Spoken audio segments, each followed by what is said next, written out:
Bonjour à tous les auditeurs et auditrices de vipradioonline.fr. Tout de suite notre débrief sport concernant notre série de podcasts sur les Jeux Olympiques Paris 2024. Alors aujourd'hui vous écoutez notre premier podcast pour démarrer ces Jeux Olympiques qui ont pris part dès le 24 juillet avec le démarrage de certaines épreuves. Ensuite, le 26 juillet, la cérémonie d'ouverture, le 26 juillet donc, et les Jeux Olympiques se termineront le 11 août 2024 précisément.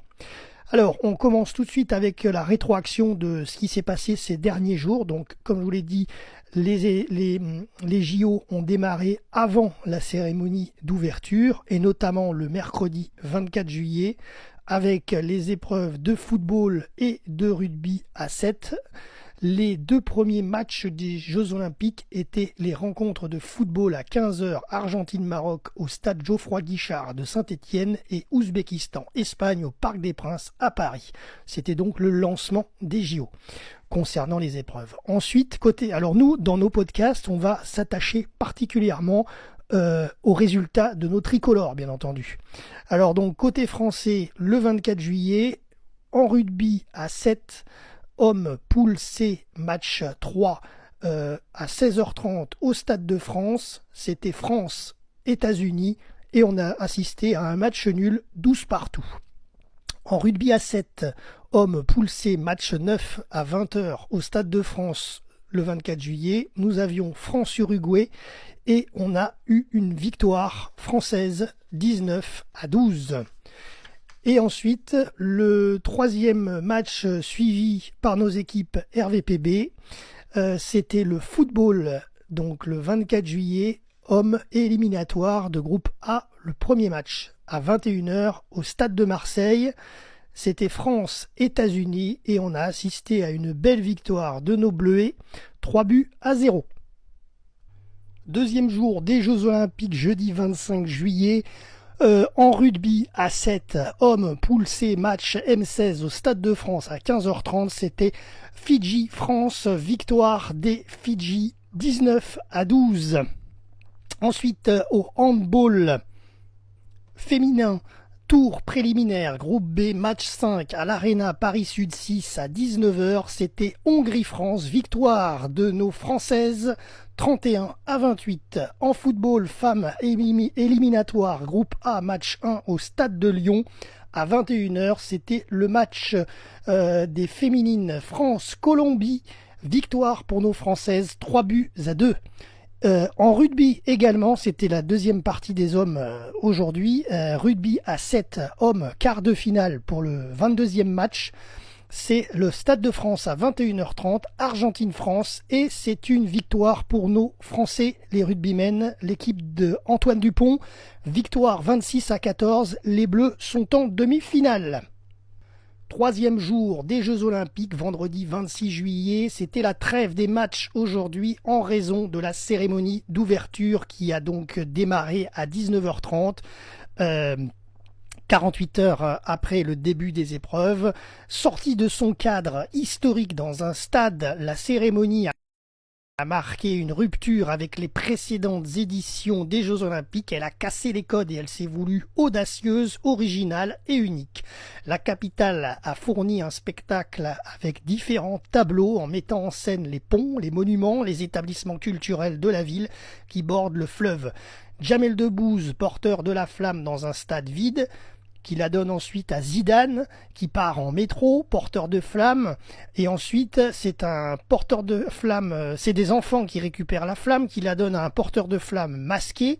Celui-ci va sillonner la capitale, un mélange avec des vidéos enregistrées d'actions d'artistes en live, le ballet des bateaux-mouches des 206 délégations avec près de 7000 athlètes sur l'eau, sur les 10 500 prévus sur les Jeux Olympiques, des pays, donc sur les bateaux-mouches, des pays du monde qui naviguaient sur la Seine, un parcours de 6 km depuis le pont d'Austerlitz pour rejoindre le Trocadéro. Les prestations musicales notamment de Lady Gaga, Aya Nakamura, accompagnée de la garde républicaine, Philippe Catherine, dans le plus simple appareil, et Juliette Armanet. L'hommage aux grandes femmes de la nation a été fait également. Il y a eu des défilés de mode. Une cavalière masquée ensuite arrive à cheval sur l'eau, parcourant les 6 km sur la Seine, rejoint les berges et la place du Trocadéro pour déposer le drapeau olympique, qui a eu du mal à s'élever dans le ciel compte tenu qu'il y avait très peu de vent malgré la forte pluie toute la soirée durant cette cérémonie d'ouverture des Jeux Olympiques. Ensuite, il y a eu le discours du président du comité d'organisation des Jeux Olympiques et Paralympiques de Paris 2024, c'est-à-dire Tony Estanguet. Emmanuel Macron a proclamé les Jeux ouverts dans une brève intervention. Ensuite, le porteur de flamme masqué qui a rendu la flamme à Zinedine Zidane, qui l'a ensuite transmis à Rafael Nadal. Nadal qui repart en bateau à moteur avec des athlètes internationaux, Serena Williams, qui était d'ailleurs malade en bateau, Carl Lewis et Nadia Comaneci. Ensuite, la Tour Eiffel s'est mise en scène avec des faisceaux lumineux et des musiques de Céron. Le bateau des athlètes internationaux a accosté près du Louvre. Amélie Mauresmo a repris la flamme. Elle l'a passée à Tony Parker. Passage devant la pyramide. D'autres relayeurs paralympiques ont repris la flamme. Le groupe entier, donc avec Amélie Mauresmo, couraient tous ensemble. Ils sont allés au Jardin des Tuileries, rejoints par d'autres relayeurs, dont David Douillet, Alain Bernard, le nageur anti-bois, Renaud Lavillenie, le perchiste, qui n'est pas au JO cette année, Laure Manodou, Charles Coste, le plus ancien athlète français, c'est un coureur cycliste, 100 ans, il est né en 1924, il était présent dans son fauteuil roulant. Marie-Josée Pérec et Teddy Riner enfin allumé la vasque olympique, c'était eux les derniers relayeurs, et cette vasque olympique s'est élevée dans le ciel avec une montgolfière qui la maintient en l'air au-dessus de la capitale. Pour la petite anecdote, la flamme olympique de la montgolfière, c'est EDF qui la gère, puisque c'est une flamme numérique, enfin pas numérique, mais c'est pas une vraie flamme, c'est une flamme électrique, voilà. Et en parallèle, la clôture de cette cérémonie s'est effectuée avec la chanteuse internationale Céline Dion qui a chanté depuis le premier étage de la Tour Eiffel. Voilà concernant ce résumé de cette cérémonie d'ouverture de Paris 2024 qui était tout simplement unique, ce vendredi 26 juillet. Quatrième jour des JO, nous sommes samedi 27 juillet et c'est le premier jour où sont décrochées les premières médailles françaises. Et ça commence avec celle de l'athlète Chirine Boucli, 25 ans, qui obtient la première médaille française en bronze au judo en femmes moins de 48 kilos. Ensuite, médaille d'argent en judo également pour les hommes, cette fois moins de 60 kilos pour Lucas Maidze. Médaille d'argent en escrime en épée individuelle femme pour Oriane Malo-Breton et médaille d'or, bravo, à notre équipe de France masculine de rugby à 7 menée par Antoine Dupont. Ils sont champions olympiques. En football masculin, l'équipe de France était au stade de Nice samedi soir et ils ont remporté leur match face à la Guinée 1-0. Les Bleus se qualifient donc pour les quarts de finale. Au classement, la France est 4e avec 4 médailles, une médaille d'or, 2 en argent et 1 en bronze.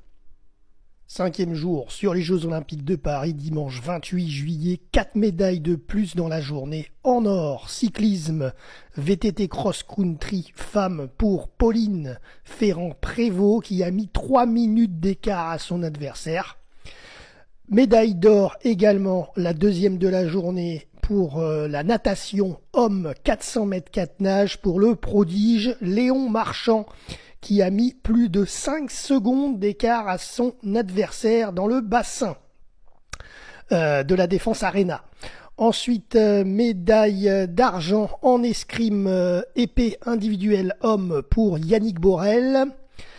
Médaille de bronze en judo femme moins 52 kg pour Amandine Bouchard. Et en handball, l'équipe de France féminine à l'Arena Paris Sud s'est imposée 32-28 face aux Pays-Bas. Les Bleus affronteront donc le Brésil dès mardi 30 juillet à 19h.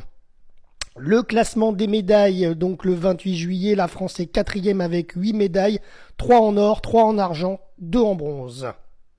On passe à la journée de lundi 29 juillet et là, une pluie de médailles tricolores est tombée sur Paris 2024. Je vous dis en deux mots, nous avions 8 médailles hier.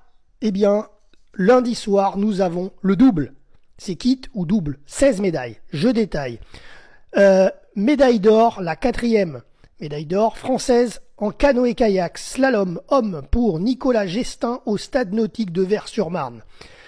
Le lundi également, 29 juillet, c'est la médaille d'argent en cyclisme VTT cross-country homme pour Victor Koretsky. Médaille d'argent au tir à l'arc homme pour la délégation française Baptiste Hadi, Thomas Chiraud, Jean-Charles Valadon. Médaille d'argent, la sixième, en judo, moins 73 kg homme pour Johan Benjamin Gaba. Et la septième médaille d'argent en sport équestre, concours complet par équipe homme pour la délégation française Karim Lagouag, Stéphane Landois et Nicolas Touzin. Ensuite, nous avons la troisième médaille de bronze en judo, moins 57 kg femme pour Sarah Léonie Sizik. Et ensuite, lundi soir, en soirée, il s'est passé un doublé historique inédit français en finale d'escrime au sabre individuel femmes avec nos deux tricolores qui montent sur les deux premières marches du podium. C'était une finale 100% française, ce qui a encore amené des médailles. La cinquième médaille d'or pour Manon Apiti-Brunet qui a remporté son combat 15-12 face à sa compatriote Sarah Balzer qui remporte l'argent pour la 8e médaille tricolore. Au total, la France, ce lundi soir, est deuxième du classement général avec 16 médailles, 5 en or, 8 en argent et 3 en bronze. 7e jour sur les Jeux Olympiques, mardi 30 juillet. Initialement prévu ce mardi, le triathlon masculin est reporté à mercredi 10h45 en raison de la pollution de la Seine. Si la qualité du fleuve est encore insuffisante, demain un nouveau report serait possible pour vendredi. Allez, concernant les médailles de nos tricolores, le bronze, la quatrième pour la France en judo femme, moins 53 kg pour Clarisse Agbenienou qui décroche la quatrième médaille olympique de sa carrière. Et la deuxième médaille du jour, c'est une médaille d'argent, la 9e, en escrime femme en équipe pour la délégation française Marie-Florence Candassamy, Oriane Malo-Breton, Coraline Vitalis et Alexandra Louis-Marie qui ont perdu face à l'Italie 29-30. Voilà, au classement des pays, la France, mardi soir, est quatrième avec 18 médailles, 5 en or, 9 en argent et 4 en bronze. Nous sommes ce matin, mercredi 31 juillet. Il devrait y avoir des médailles dans la soirée, c'est certain, et notamment avec Léon Marchand en natation. Tout de suite, c'est la fin de notre podcast radio RVPB concernant ces Jeux Olympiques et ces derniers jours, ces 7 derniers jours. Voilà, merci à tous de nous avoir suivis sur vipradioonline.fr. C'était Jérôme et je vous donne rendez-vous désormais au quotidien pour les Jeux Olympiques car il n'y a pas de trêve du tout durant cette quinzaine de JO. Donc je vous donne rendez-vous au quotidien sur notre chaîne Facebook et notre chaîne Twitter, Asso RVPB pour toutes les infos.